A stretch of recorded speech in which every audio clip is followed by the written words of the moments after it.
I'm Roberta Winters, President of the League of Women Voters of Radnor Township, and I'm delighted to see all of you here this evening as we talk trash.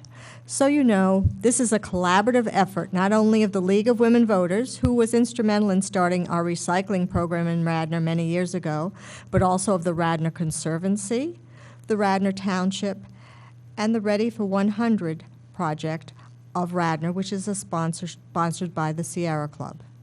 They're ready for 100. Now, the reason we're here, you might think, is because we're green. Yes, we all are green. We all like to recycle. We all like to save the earth, and we hope we can do it. But there's another part of green and recycling, and that's the money. And I think you need to know that it's a balancing act. And I think you need to know how things have changed in Radnor in recent years. This is how much our township spends on trash, and you can see how it's increased since 2014. That's a lot of money, about $250,000, probably this year or more. Why is that? Well, we used to pay $33 a ton to dispose of our trash. Now we're paying $53 per ton. It's probably a contractual deal that ran out in 2019, and that's what we're paying now. So those costs will be transferred to us as taxpayers. Let's look at recycling. That certainly increased just from 2017, when it was $43,000, to $112,000 last year. Those prices will continue to grow when you look at this chart. Actually, you can see how the rates for recycling have changed dramatically. And in fact, if you look at that last column, the rate to recycle a ton of trash in Radnor Township is now $54.02 per ton. For trash, it's $53 per ton. So right now, we are actually paying more for recycling than we are for trash. However, that does not mean we should stop recycling. We've got to act smarter and do better. And that's why we have some guests with us tonight who are going to help us change the direction of these charts and also change the direction of what needs to be green in Radnor Township, which is not just coming out of our pockets.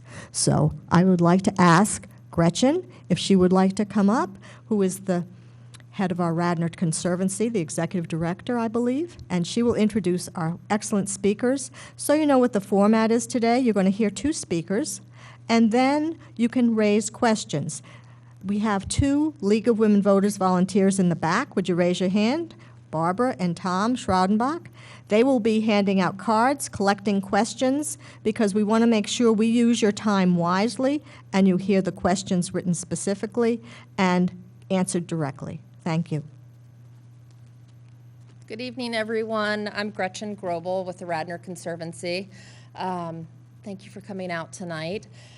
This is a very important topic, and I know you guys have a lot of questions, and I wanted to introduce both of our speakers tonight. Liesl Schwartz is the Sustainability Manager at Villanova University, and we also have Dominic Fulginity, who is with Republic Services. Republic Services is where all of our residential recycling goes to in King of Prussia, and he is the municipality manager. So I think Liesl is going to come up first, so please welcome her. Thank you. Hi, good evening, thank you. I'm just going to pull up my presentation real quick.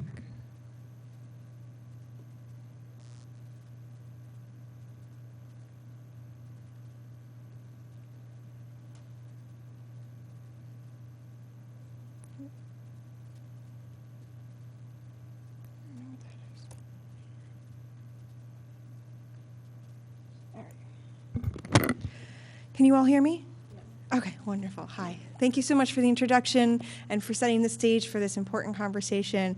As was mentioned, I'm the Campus Sustainability Manager at Villanova University. Today, I'm going to start our conversation off with an overview on climate change, because I think it's always good that we start from the same point of view, the same facts and science-based information, and then we'll take that and connect that with our waste habits and how that impacts climate change as a whole. With my presentations, I always like to start off with kind of a perspective and grounding us in the bigger picture, right? So this is an image clearly from space, and what it kind of helps display and show is that while the world to us may seem really big and there's lots of resources and we're constantly surrounded by things and people, everything is relative, right? So that little dot there, that's planet Earth, right? So that's why we're here. We all depend on that little blue dot for everything, for water, food, air, shelter, and that's why we're here today, and that's why this conversation is so important. So when we're talking about climate change, we typically hear a lot about greenhouse gas emissions. One of the most common forms of greenhouse gas emissions is carbon dioxide, CO2. One argument that you'll hear is that CO2 concentrations have changed throughout time.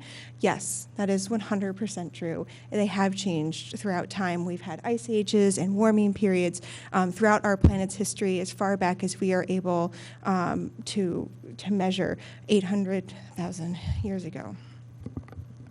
But what's concerning to me, and I'm hoping many of you, is what we've noticed in the last short period, relatively, in the world's history, short period of time of our concentration of carbon dioxide in the atmosphere. It is well beyond anything we have ever measured on planet Earth in the past. And so the effects of that, while we can somewhat predict what that might be, are still kind of pretty unknown and scary, as we'll talk about here in a minute. Earth's temperature has also fluctuated throughout time. Again, same time period, same spectrum of time. It has adjusted. It's kind of stayed in about the same range again. And when you graph the two together, you can see a strong correlation between increased carbon dioxide and increased temperature, right? So we can expect that trend to continue. We just don't know how far up we're going to go, because we are well beyond wherever we have been before in the past. Emitters of carbon dioxide, and again, carbon dioxide is not the only greenhouse gas, but it is one, large portion of what we're emitting into the atmosphere and the effects that we're seeing as a result of that. So the United States, China, India, and Russia are the highest producers of CO2 emissions, so we do have a role to play in addressing this very important issue. Where are these emissions coming from, right? And a lot of times in the news, we'll hear about like cars are constantly kind of addressed. As a consumer, we have a lot more potentially control over the vehicles that we drive, less control potentially over how our power is produced, though we do have greater and greater control over that. And I encourage you to think about where your power is coming from. But so energy, transportation, land and agricultural use, industry, residential and commercial, right, where we live, and then waste all the way at the top. And hopefully at the end of this conversation, you'll agree with me that while that little sliver is very small, our waste habits and our consumption habits that lead to our waste habits have a much larger portion of that graph than it would maybe suggest at the moment. So we'll come back to this. We have some recent reports that have come out that I think are important, that shed some light on the impacts that we are feeling today of climate change and what we can expect to feel in the future. And because they're so recent, I thought it would be important for us to just go through them real quick. Some of the key findings: this report came out the Friday after Thanksgiving last year in 2018. So a very recent report. This is from the United States government. Some impacts that we're going to feel here in the Northeast is increased precipitation. I'm sure none of us have experienced any form of extreme storms in the last, 3 weeks, week, Saturday. So, this is something that we're already experiencing and can expect to experience more in the future. The oceans are a big sink for a lot of the greenhouse gases, absorbing a lot of that heat. Fueling more and more storms. We can expect to see storms like Hurricane Harvey, 3 to 3.5% times more likely in the next 100 years or so. The Department of Defense, from a security point of view, national security, has deemed climate change a threat multiplier and has already seen effects on their defense installations. This is an image from a naval base in Tennessee that experiences flooding. So it's floods, extreme temperatures, fires. All the stuff that we're experiencing around the world are affecting our bases, and these effects are also having an instability multiplier around the world. They don't necessarily cause conflicts, but they do have an impact on stirring the pot, per se. Many of these multipliers, water security, crop decline, hunger, and coastal risks are either directly or indirectly related to climate change. We're going to see a lot of economic impact just on the Jersey and Delaware coast. I don't know, does anyone go and visit the Jersey and Delaware coast? Right, yeah. It's our backyard playground here. They are going to experience billions of dollars in damage over the next 80 so years. We're going to see loss in wages that can go into the hundreds of billions of dollars by towards the end of the century. Wildfires, we've already seen an increase in wildfires due to climate change, and this is really important because sometimes people will try to point to an event and say that was caused by climate change.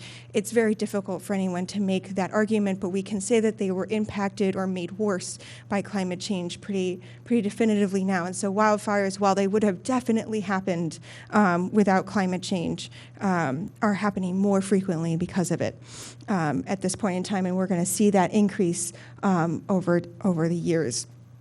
From a health point of view, Lyme disease is something that's a concern in this area. We're going to see increased seasons of Lyme disease transmission in the future, and we're also going to see a decrease in crop nutritional value. So while some would argue that crops need carbon dioxide to grow, and they, again, 100% do, too much of a good thing can be a bad thing, although I try to argue with my husband that ice cream does not count in that category.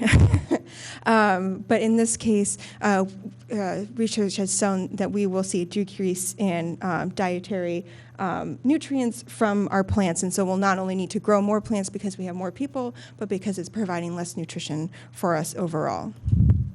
This isn't just impacting humans, this is impacting the plants and animals that we depend on. A recent report from the UN that came out this spring shows that right now 1 million plant species and animal species are on the verge of extinction due to, in large effect, due to our impacts, whether it's climate change, overfishing, pollution, urban expansion, deforestation, global travel, and commerce. And this will affect our health, our food access, water, and energy. Our coral reefs are diminishing already. They're expected to only have a 1% survival rate if we reach 2 degrees warming Celsius. We're on track to reach 3 to 3.5 degrees warming, right? So basically, none, they're gone if we keep on this track. In Antarctica, the second largest group of emperor penguins, the tallest of the penguins, again, a star of lots of documentaries and movies that I'm sure we all love, have not produced offspring in the last 3 years.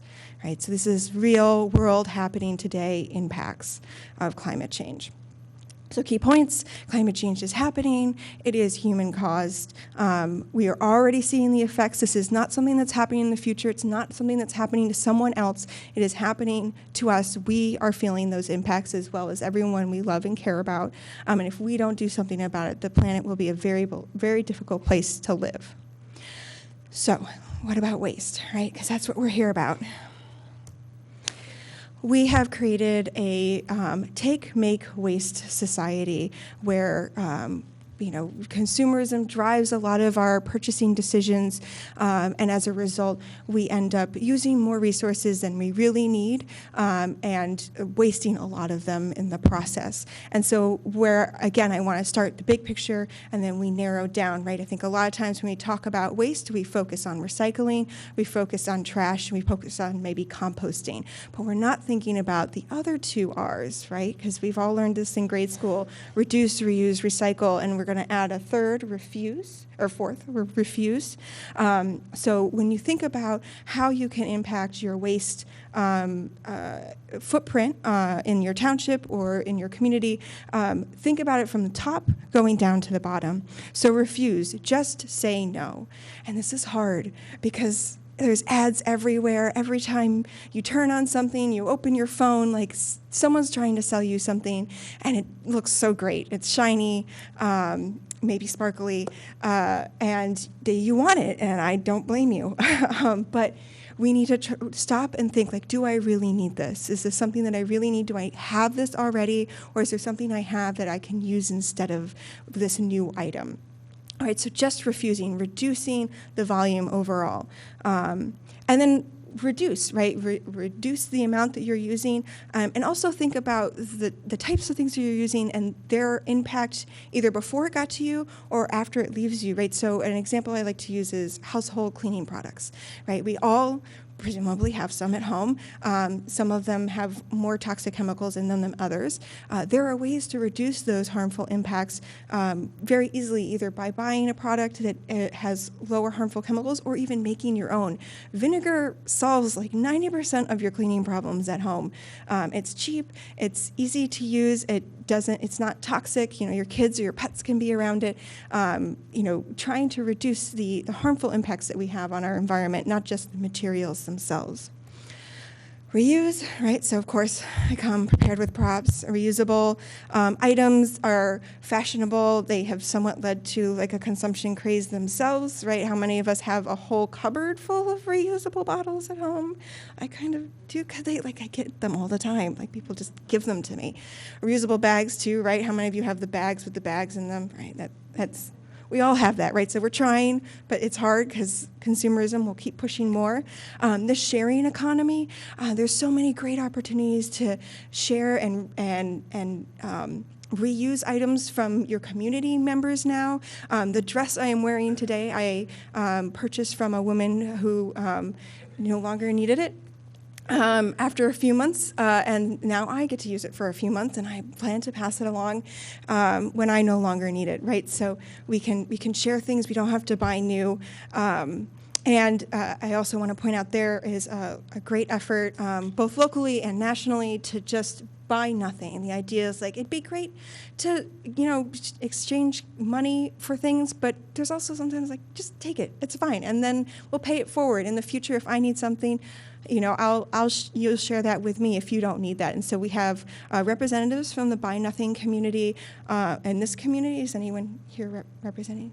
Yeah. So if you have questions afterwards, please reach out to them. It's a wonderful community of people who are just sharing resources. Okay, so we've gone through 3 R's already, and we haven't even hit recycling right yet. So I point that out, that recycling is not the be-all, end-all solution. Recycling is great. It serves a wonderful role in our waste management process. It's basically we're taking a material, we're going to reprocess it into something new. Sometimes that goes really well, like with aluminum, and sometimes we lose some value, like with paper. Every time you recycle paper, it gets less and less, fibrous. That's why the premium paper is really nice and stiff, and the newspapers are kind of loosey-goosey, right? Eventually, it just isn't a useful product anymore. So while recycling is a good option, it's not always, the best solution when we can have some of the other ones up above there. And then composting falls into this category too. Composting is great, but again, if we could reduce the amount of food waste that we're producing, that's even better. Recovery, energy from waste facilities, such as Covanta, are an alternative to just sending something to a landfill, although also a lot of our landfills now recover gas, which is better than not recovering gas. But it's kind of second to last, and there are some issues with that. I'm sure some of you have heard some news stories recently about some of our energy from waste facilities in the area and their pollution rates. And so the last is dispose, which I think we're all pretty familiar with. So when we look at this and we look at all the pieces and elements that we could do, that we could participate in to help reduce our impact on waste, you can start to see how that translates into these other pieces of this chart when we come to carbon dioxide emissions, right? It takes energy to make all these materials. If we are not using as many of them, or we're reusing them instead of buying new every time, you're reducing that. Transportation, I mean, how many of us have had something delivered to our house today from, a big online retailer, right? I have, because I need a lot of stuff right now. But that transportation piece is a big part of it. And so that's a big part of, or our consumption is a big part of that transportation piece. We grow things, right, that we consume, right, agriculture, all that good stuff. So at the end of the day, while waste is represented all the way at the top, it really is represented throughout. And so you can actually make a big difference by managing your waste. So some waste facts, and we're going to talk about recycling, so I'm not going to steal your too much of your thunder, hopefully. But we don't do a great job with recycling in this country. About 26% or so, and that number's probably going to go down in the next year or so, and we'll talk a little bit more about that. That's in part because we don't always recycle what we can recycle, but also because a lot of what we have can't actually be effectively recycled, at least in the current market. And we'll talk about what that means in a minute. And the waste that doesn't end up recycled can end up in a landfill, but it can also end up as litter on our land and waterways. The Great Pacific Garbage Patch contains 1.8 trillion pieces of plastic weighing 80,000 tons. And that ends up in a lot of our marine life, right? So birds will eat the shiny plastic. They will eventually perish as a result. Their bodies will start to biodegrade, but the plastic does not, leaving around evidence of where their cause of death has come from. This is a picture of a whale that was found in the Philippines with 88 pounds of trash, plastic inside. The whale is dead, obviously. And it's ending up in our water, our drinking water. In the United States, about 94% of our drinking water contains some form of microplastic. And a lot of that microplastic is actually coming from our clothing. When we wash our clothing, synthetic clothing like fleece, it gives off little bits of fiber. It's hard for our water treatment facilities to filter that all out, and so then it ends up in our drinking water. So plastic is literally everywhere, including inside of us. So what can you do? Follow the 3 R's, and actually we'll add the fourth, refuse, reduce, reuse, and recycle, and then recycle, right? It's in order for a reason. It sounds good too, but it's actually in that order on purpose. Buy only what you need, and again, this counts for food too. We throw away so much food every day, every week. That food could be used to feed people around the world, and so if we can try to reduce that, that would go a long way. Repair, share, swap before buying new. There's, I think a lot of folks in this room would maybe remember when your vacuum broke, you got to take it somewhere and someone would fix it. Now you're lucky if someone will send you a repair part that doesn't cost as much as a new vacuum, right? It's so frustrating. Okay. So it's not always the consumer's fault. It is a frustrating part of the system that has been created, but where you can try to repair, share, swap before buying new. Start small, right? So this topic is really, really, really big, and it can be overwhelming, and if you try to do too much at once, you're going to get frustrated and just walk away. Pick something small that you really care about, that you really want to try to change, and make that change and make it a sustainable change, something that you can keep up over time, and then add something else to it. All right, you don't have to do everything all at once. And then share what you've learned, right? It makes a bigger impact if all of us do it as opposed to just one or two of us.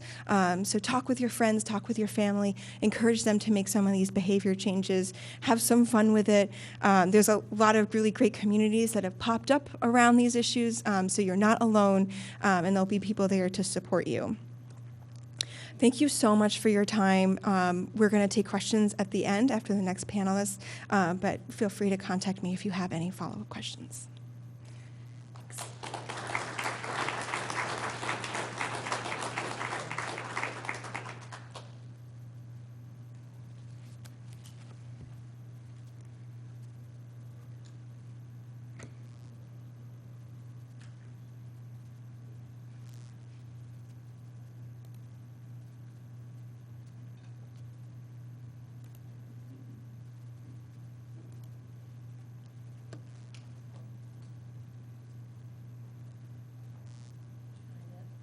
Right here, right?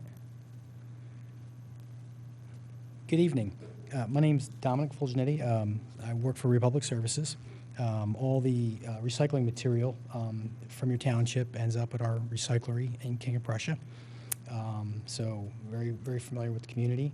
And I want to thank you for your presentation, because what my presentation is going to focus in on is really the broad drivers of costs.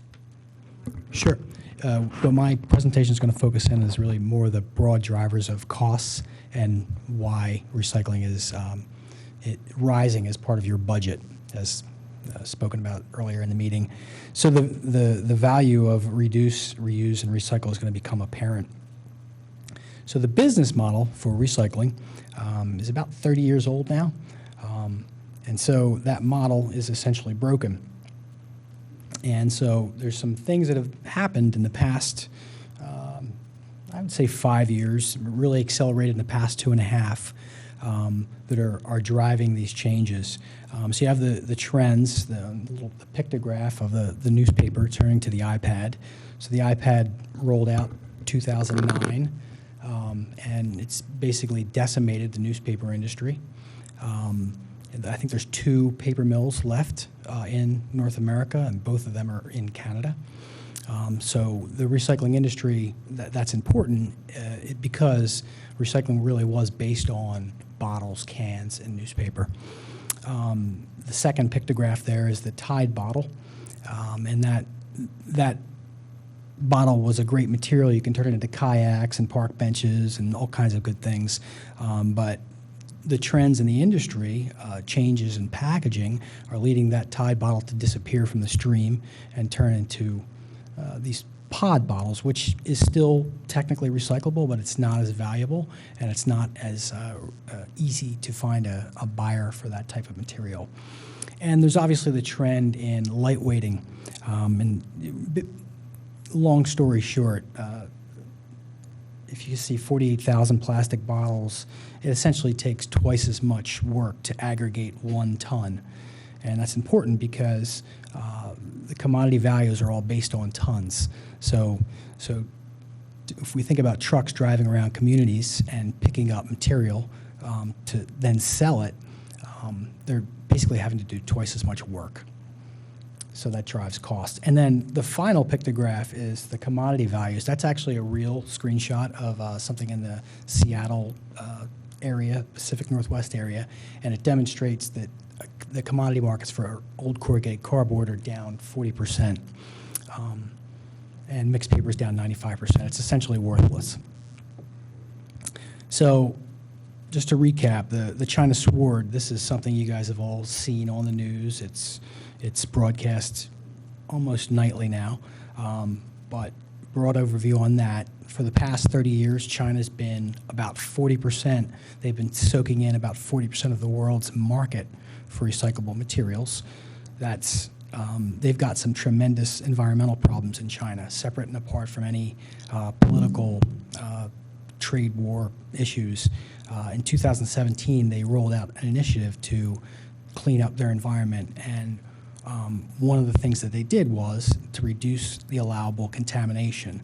So they reduced a ton of allowable contamination. You could have basically 3% of it be non-recyclable material. That's now down to 0.5%. Now that's important because the MRFs in the United States are not set up to clean the material to that degree. You can do it, but it takes a lot of capital investment. that's a materials recycling facility. My apologies. That's where all your material goes. So it's a transfer station where the material is put on conveyor belts, separated, and then ultimately baled and sold off. So those facilities, though, are basically set up for this 97% threshold. And then finally, you have the mixed paper ban that you've all heard about on the news. And so that's an important item because about 20% of what goes into a typical household container, it consists of what we think of as mixed paper. So you have two significant events here, the contamination piece and then the bans on specific streams. So that rolled out in March of 2018, and that's obviously what's causing the cost to drive us upward the way that they have been. This chart, there's a lot going on. I think I can just kind of walk through it. The graph on the left, the exporter is red, and then the importer is blue. And so the first half of 2017, you can see China was basically accepting all of these tons from the U.S., Japan, Germany, UK. And then if you fast forward into 2018, that's a small sliver. And these other countries, Malaysia, Vietnam, India, Taiwan, they've stepped up to accept the stream. But you can imagine all the issues that go along with that.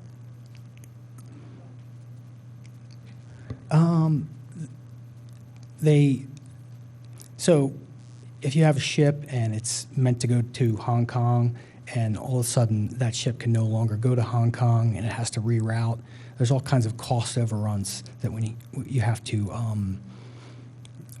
The long story short is that the shipping to China was essentially free because material was coming over, and then we were putting it back on the ships, and so China was essentially subsidizing the transportation costs, and that piece is now gone. Excuse me. This is a great slide. What this shows is the shift in values. So in 2017, if you look on the left, basically 65% of what was in your container had a positive dollar value. About 35% didn't. So you have plastics, mixed paper, mixed plastics, corrugated containers, all of it had a positive value. And then the bottom, wood, food, and other residue and glass didn't, but it was okay. So fast forward to 2018, you can see that that's reversed itself. 35% of the recyclables have a small return, and the rest of it is a negative value.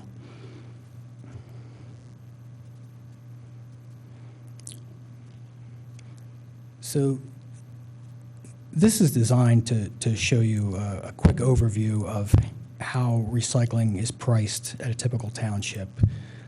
You have the collection piece. That's the first pictograph to the left. When the programs were rolled out in 1988, 1990, depending on where they were, the average cost across the country was about $2 a month to have your recycling collected. The costs were artificially low at that point to bring the programs alive. Costs due to lower inbound materials. So basically the processing costs at the material recycling facility was lower to run the plant because the material was basically simpler.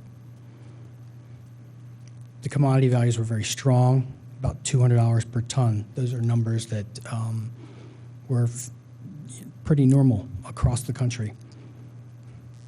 And then you had very low contamination because the amount of material that was being sent to the recycling stream was less. People had a good understanding of what was going into each container. But the net position, when you think about it from a business perspective, was still negative. It really cost about $3 a month to pick up the trash. The recycling costs were negative $1.50. But as you can see, the commodity values were propping up the whole math puzzle. So if you fast forward now, what you have is the costs are still low. Typical escalators are about 3% a year. So a typical home will pay about $3 per month to have the recycling collected.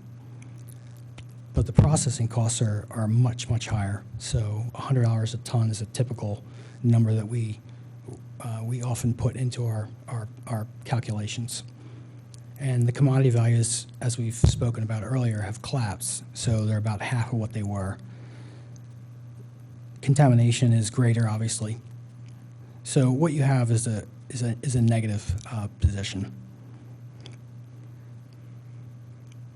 So when we think about the cost of recycling for your township, it's really collection, processing, residual, and then obviously there's value of the material at the back end. There's commodity sales. If the commodity sales don't overtake these first three, we find ourselves where we are now.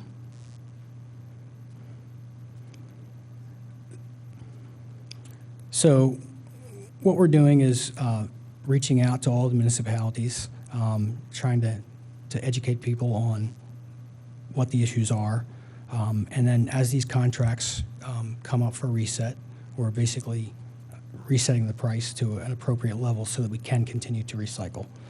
Ultimately, if the contracts were set up properly, there would be no recycling crisis.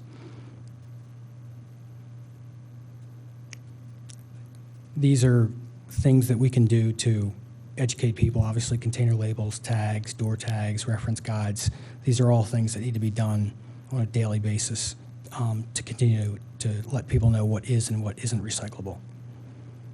And then obviously, as the values drift, reassessment of what we can accept into the stream and really try to focus on recycling things that have value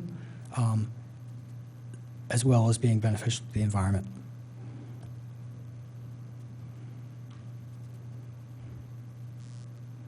So right now, the way that the U.S. measures recycling success is really based on weight. And with the lightweighting trends that I've talked about earlier, we're trying to focus more on transactions. How many times you actually have to go to someone's house, driving the trucks. There's other ways that we can measure the success of a recycling program. So if in fact the township recycled 1,000 pounds, for example, but the material got lighter, and the next year you still recycled 1,000 pounds, it doesn't mean that your recycling is unsuccessful. It just simply means that the material's gotten lighter. So obviously what we're trying to do is evaluate what goes into the recycling bin that has the best value in terms of the environment, come up with better metrics to track success, and continue to educate. So that's essentially a good overview of what's happening in the recycling market, and you can feel free to take questions now. Okay, I have some questions here that have been submitted on note cards. If you have other questions and you want them submitted, we have 2 people who will collect them and give out cards. Raise your hand if you need to. Now, here's the first one.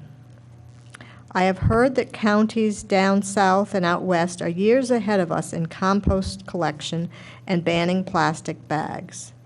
Is that something that we need to consider doing in Radnor and in this area? I guess it's for you, Lisa.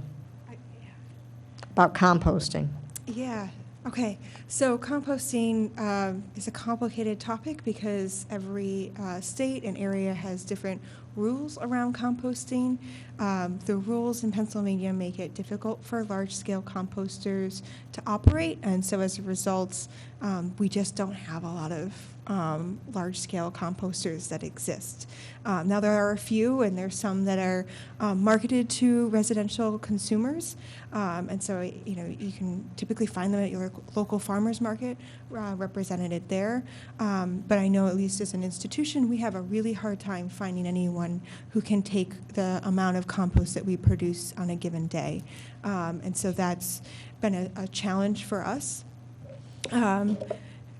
Oh, am I allowed to? The second part was about the plastic bag ban. Yeah, so the plastic bag ban. So, and I think New York just banned plastic bags as well. So it's not just the South. North's doing it too now. just a little bit up north of us. So, you know,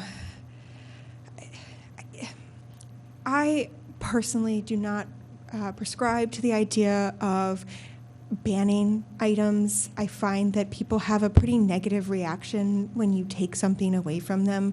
I tend to lean on the side of providing better solutions for people to make the right choice and change their behaviors that way. That's just my personal opinion. It's not the opinion of anyone else. There have been studies that shown that counties that have eliminated plastic bags have seen an increase in plastic bag purchases, because a lot of us do reuse those plastic bags as our little trash can bag holders. I know, if someone brings a plastic bag over to my house, I'll use that, reuse it before ultimately throwing it away. And again, I guess to me, I kind of look at the side of the consumer of trying to make the right decision, and kind of forcing the market to change, and eventually it'll just shift, right?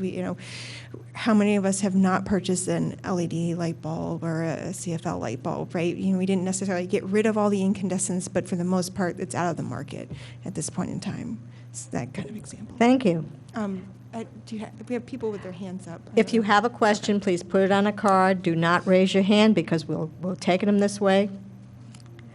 I'm going to ask about, someone asked why the township isn't here. The township people happen to be on a vacation week. We did it to our best advantage, so it's not that they're not interested. They're videotaping it. They're putting it out on cable. You will see it on YouTube. So the township is involved. You just don't have vacationing people with us tonight. I think Liesl spoke a little bit about perhaps the possibility of paying for plastic bags, which some stores do. And I have a question for the recycler. Mr. Republic, Dominique, what is your favorite plastic to recycle, and what plastics should we avoid? Plastics ones and twos have the most value. Could you speak closer into the microphone? Plastics ones and twos have the most value right now. We still are recycling 3, 4, 5, 6, and 7, but to find markets for them is becoming more and more challenging.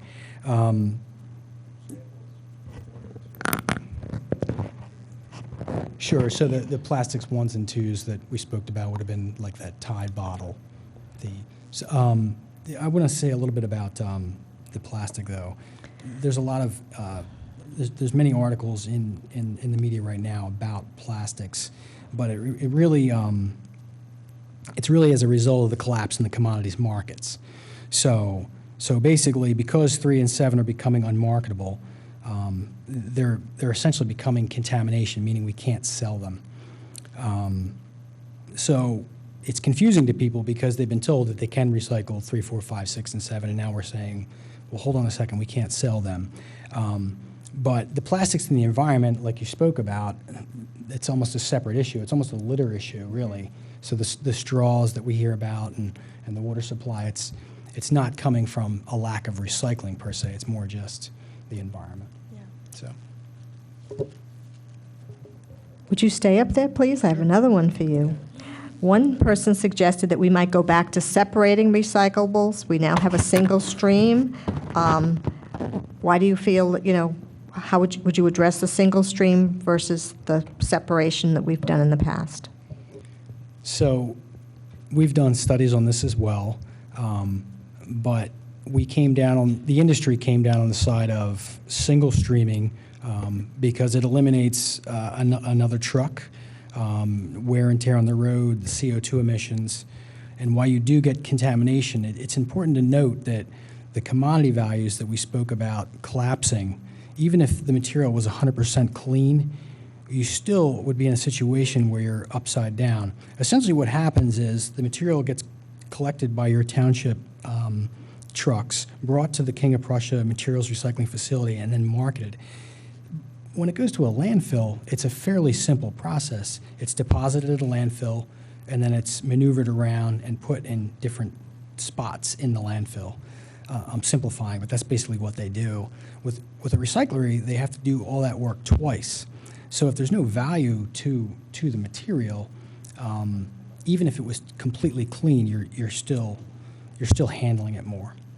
So the answer to your question is that it would be beneficial to have a dual stream like as per 1988, but the downside of having the other trucks and the CO2 emissions and the lack of commodity values doesn't support. I'm going to ask Liesl this question. There are several questions basically addressing the same thing, which is the need to educate people to recycle properly and how we might help with that effort. And I'm sure you've had experiences with that.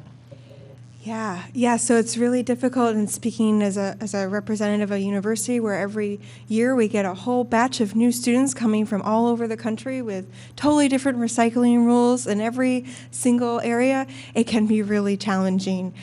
Clear signage is an easy solution, and by clear, I mean not just nicely laid out, but images, pictures have been shown to increase recycling rates. People don't want to read the words; they want to see a picture, right?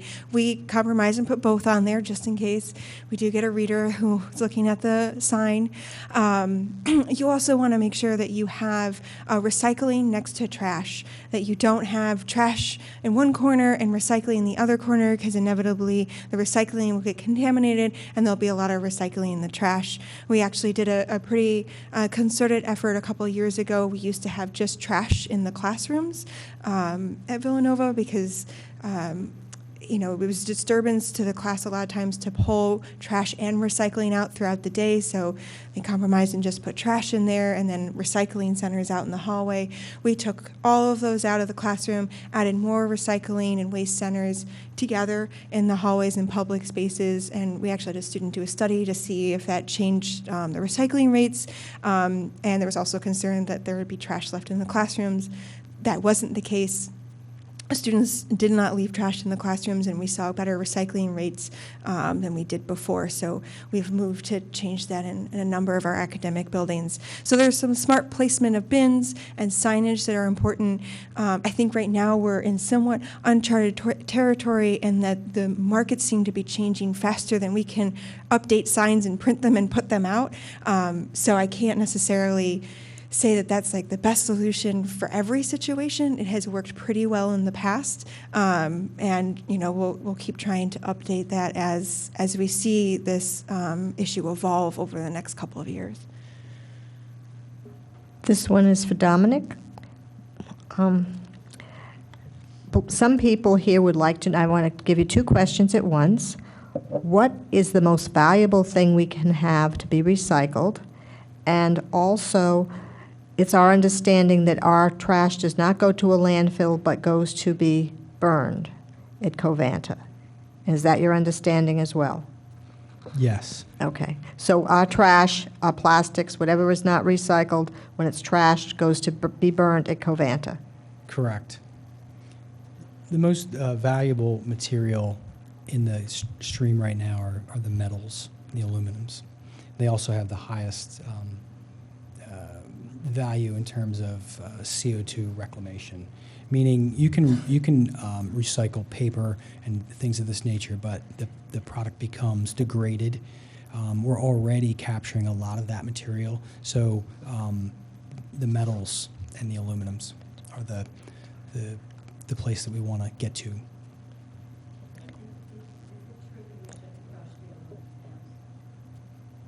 No, you could, that wouldn't make any difference because it gets baled and crushed anyway. Can I just add Sure. that real quick? Yeah. So one thing that gives me hope is when I see industry partners kind of adjusting their materials to what we're seeing in the marketplace. And so for any of you who are craft beer drinkers, you may have seen that in the last 3 years, there has been a skyrocketing increase in the amount of those companies using aluminum cans instead of glass, which is one of the worst commodities for recycling. Yeah, we'll put it down there. It's worthless. Okay, cool. So, which is crazy to me because we have a shortage of sand, but whatever. It's exciting when we see the industry trying to adjust so that we as the consumer aren't always, required to make those decisions, all the hard decisions ourselves. There are some positives to all of this, right? There are some good changes that we're seeing in the industry. Dominic, it's for you. These are specific recycling questions that you can just answer yes or no. Number 1, should people put their recyclables in plastic bags? No. Never, right? Do not put your recyclables in plastic bags. Do you need to take your paper labels off of plastic or metal bottles and cans? No. Can you keep the tabs on or off the cans? The tabs, like on, if you have a can that you're pulling up for a beverage. Leave the tabs on or off? You can discard the tabs and the caps. That's anything small like that tends to clog up the lines. You could leave it on. Yeah. The only thing with leaving it on is it could explode if there's still material in there. So if that's fine. Yeah, as long as it's attached. Do boxes need tape, labels, or staples removed? Yes. Which ones? Tape, staples, and labels? Everything. Do you accept shredded paper? No. Can junk mail envelopes be recycled if they have a plastic see-through window? That's mixed paper, and it's, as I showed in that graph, worthless. Thank you. Essentially. I'm going to ask now from Liesl. Yes or no questions? No such easy question for Okay, you. no, okay. What avenues are available to regulate or incentivize material packaging and so forth, like you mentioned earlier, to increase the percentage of waste that's recyclable? Do you know of any incentivizing programs? I'm going to just, sorry, because it's just hard to get closer to the microphone. Life struggles. So I don't know any like formal processes necessarily that I would strongly recommend, other than your consumer dollars, right? So if you can become a smart consumer, purchase things that have a lower impact or are packaged better, the industry will adjust, right? I mean, they'll put it in whatever you're going to buy it in, right? So that's, to some extent, use your consumer dollars to make that impact. I'm sure there's a wealth of wonderful organizations that you can partner with to do larger campaigns. I'm just Thank not you. going to endorse one specific one right now. I've heard that there are some redemption centers, like they have in some parts of the country, where you can turn in materials, and those materials can then be sold, and the profits go back to the township. For example, in Maine, there are redemption centers, and people, for example, if they want to dispose of their wash machine, might put them there, or something like that. Are there redemption centers around here? Maybe I saw Dominic raise his head, nod. Do you know anything about that, Dominic?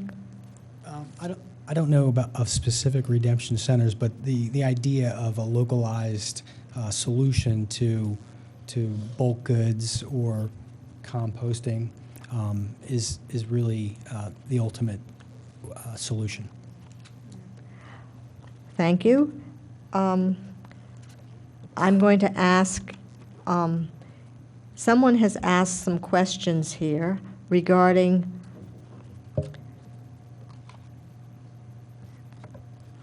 informing the township of how we might change things. So, for example, why does the township not enforce putting recycles in plastic bags? Why not go back to earlier times when we had products wrapped in paper instead of plastic, or glass and metal instead of plastics? So are there things that we can do in our township that would help us? And I know you mentioned redemption centers. Could be something a township could investigate. There are things like, can we dictate, for example, how things are packaged, or the plastic bags issues, or those things that are all beyond the political processes within the township? So I think that's ongoing with township officials. They're from our perspective, continually informed of what and how to recycle and communicate. Just a second. So basically, we as consumers can vote with our dollars, and we as constituents of elected representatives can inform them how we feel about some of these issues, to maybe put some local pressure on projects that might be done. We might enforce and encourage different rules and regulations about things like composting that might be helpful. So those are things that I have mentioned here, but how do we get, do you have any closing remarks about how we might do things differently? I'm going to give you each 1 minute to close up before we stop, okay? Do you have a closing statement for us for a minute? Everything that you've heard? If paper and glass are worthless, are we better off composting paper? That was the question. I think it depends on the kind of paper. Some paper has has more chemicals on it as part of the processing process. So, like, Takes too long. Paper towels that haven't been dyed, that haven't been used for anything that would maybe have harmful bacteria on them, then sure, you could probably compost those. But like a full glossy cover magazine, maybe not so much. I'm guessing that won't compost quite so well. Although I've not tried it, so I can't speak to it. As far as closing arguments, I guess one thing that I was thinking of as you were asking those last questions, and to some extent my response earlier, as far as what we can do to make a bigger impact, while I've already stated that I don't really like the idea of bans, just because I think it causes a negative impression of trying to make some positive changes. There are opportunities to maybe capture some externality costs, right? So as we saw at the very beginning of this presentation, the cost of throwing and recycling trash in this township is quite expensive. Who should maybe bear that cost? Should it be the homeowners, or should we bear that cost when we buy the product to begin with that's ultimately going to be thrown out, and try to adjust our purchasing habits that way? It'll also encourage producers to come up with solutions that have less impact, because they don't want their product to be outpriced by another product. So that's another potential solution. I don't really know if that's a closing thought, but it was something that came up in my head right now. So, thank you, Lisa. In terms of the recycling industry, I would say that it's an opportunity to educate people on what is and isn't beneficial to recycle. Again, these programs are 30 years old, 30 plus years old now. A reset needs to happen. And we're in a spot now where, if we're talking about zero waste, the recycling program needs to stand on its own. So I would say stay the course, continue to clean up the stream, and that in turn will ultimately drive the value of the material back, and we'll have a sustainable program moving forward.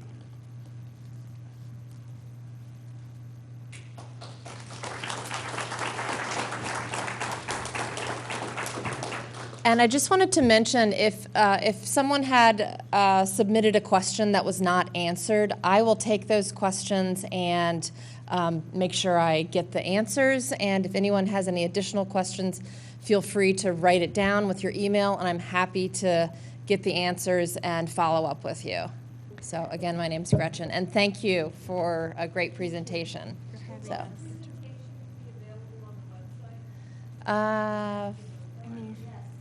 Is that okay? Yes. Just give us a couple of days. This program is now being taped.